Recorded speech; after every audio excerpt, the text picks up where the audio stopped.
રક્ષાબંધન આવે, બહેનો આપણા ઘરે આવે, શું કરવા આવે એ તો તમને લોકોને ખબર જ હશે.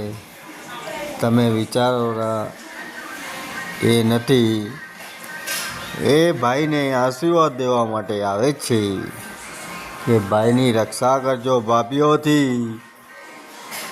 એવા આશીર્વાદ સાથે બહેનો આપણા ઘરે પધારી રહી છે. અને તમને લોકોને ખબર જ હશે, બહેન ભાઈની લાડકવાઈ કહેવાય.